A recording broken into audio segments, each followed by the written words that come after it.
Aujourd'hui, on vous emmène dans le Doubs découvrir ou redécouvrir une initiative qui a révolutionné le logement en France après la Seconde Guerre mondiale.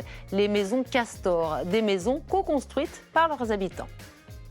Les premières maisons qui se sont faites, c'est celle-ci, où ils ont logé les premières personnes. La maison est en carton, les escaliers sont en papier. Et voilà comment on a moqué la maison de Lucie et toutes celles de ses voisins, quand après-guerre, un ingénieur des ponts et chaussées nommé Doucet imagine les plans d'une maison destinée à ceux qui n'auraient jamais pu s'en payer une et qu'on a appelée les Castors. Les Castors, c'était fondé sur cet esprit d'entraide. Monsieur Doucet a, lui, décidé de, si vous voulez, qu'on loge les premières personnes qui sont les plus en difficulté. Ils formaient des groupes par compétences et ils s'entraidaient. Une fois qu'ils avaient fini une maison, ils passaient à une autre. Donc, à charge de finir leur maison, mais tout l'extérieur, ils ne touchaient pas tant qu'ils n'avaient pas fini les maisons des collègues, quoi. Là, c'est un mur de refend. C'était fermé, il y avait une chambre ici. Jean-Louis a acheté sa maison Castor en 1991, mais il l'a transformée au fil des années, conseillé et accompagné par les pionniers, dont Lucie a fait partie. Son mari, menuisier, avait même été nommé chef de chantier par l'ingénieur Doucet. Elle a déménagé en 1955. Elle s'en souvient comme si c'était hier. La première des choses à faire, c'était les cloisons. Alors les cloisons, c'était là. Ça, c'était la pétaudière, c'est le cas de le dire, parce que c'est un travail de Romain. Quand on est venu ici, vous vous rendez compte, une baignoire sabot, un lavabo. Mais de l'eau chaude? De l'eau chaude, parce qu'on avait un petit chauffe-eau comme ça, et qui est le chauffe-eau aussi sur la cuisine. Donc voilà. C'était moderne, là. Ah, c'était la classe.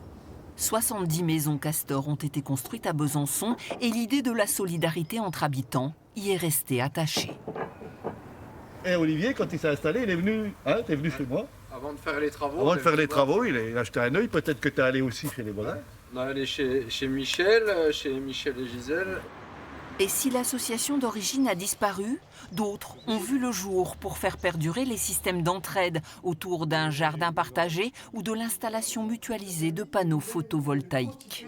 Donc là, on est un peu déjà sur l'esprit Castor. On se retrouve avec pas mal d'installations rue des Jeannettes, rue des Tulipes, là où il y a les constructions Castor.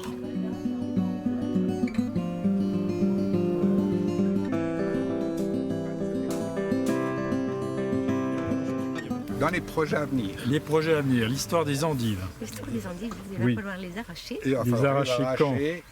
On est dans un monde aujourd'hui où je dirais la tentative est de s'isoler numériquement parlant, même si c'est parfait, le numérique, et que d'avoir des espaces et des structures qui permettent la rencontre des gens et qui permettent la mise en place de cette solidarité, c'est un peu les objectifs qu'on essaie de poursuivre.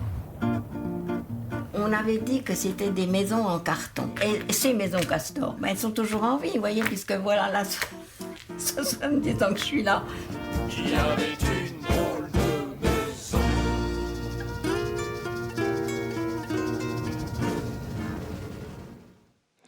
Et aujourd'hui, les maisons Castor ont évolué. Il s'agit plutôt de projets individuels, c'est-à-dire des personnes qui bâtissent leur maison seules, avec l'aide cependant d'un réseau ou la mise en place de chantiers participatifs à certaines étapes du projet. Entraide et solidarité, donc héritage des cités Castor de l'époque. Et cela va même plus loin, comme nous l'explique l'un des membres du réseau Castor du Rhône. Les Castors, ce sont des pionniers de l'écologie parce qu'ils allaient chercher des matériaux au plus près et ils allaient négocier ensemble des tarifs groupés. De nombreux Castors aiment finalement savoir ce qu'ils mettent dans leur maison. Ils aiment savoir comment construire leur maison. Et souvent, c'est quelque chose qui va avec un aspect écologique, très clairement.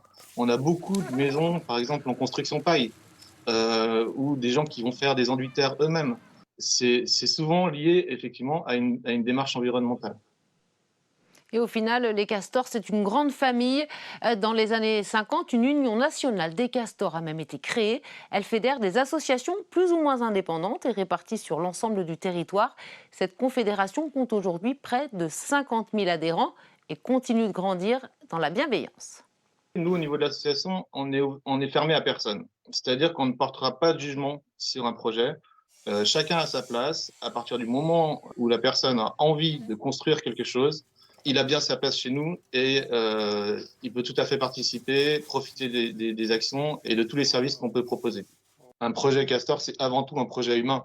Je veux dire, mettre entre parenthèses sa vie pendant 2, 3, 4 ans, c'est-à-dire ne pas travailler, c'est-à-dire avoir des revenus modestes, c'est-à-dire faire avec ce qu'on a, et en même temps accueillir d'autres personnes pour vous aider sur votre chantier.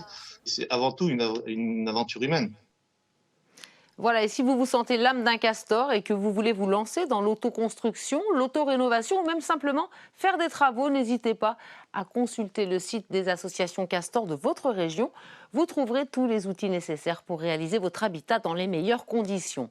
Autre initiative dans la même veine, celle des compagnons bâtisseurs, le Bricobus. Ils sillonnent les routes de France pour aider les foyers les plus modestes à rénover leur logement. Ce dispositif solidaire vous permettra de rencontrer des professionnels de l'habitat et de vous former gratuitement au bricolage pour réaliser des travaux d'entretien et améliorer votre petit nid. Là aussi, le site de l'association vous donnera toutes les clés. Quelques clics et le tour est joué. Et si vous êtes à court d'idées, questions, travaux et rénovations, vous pourrez en trouver du côté de Guédelon dans l'Yonne.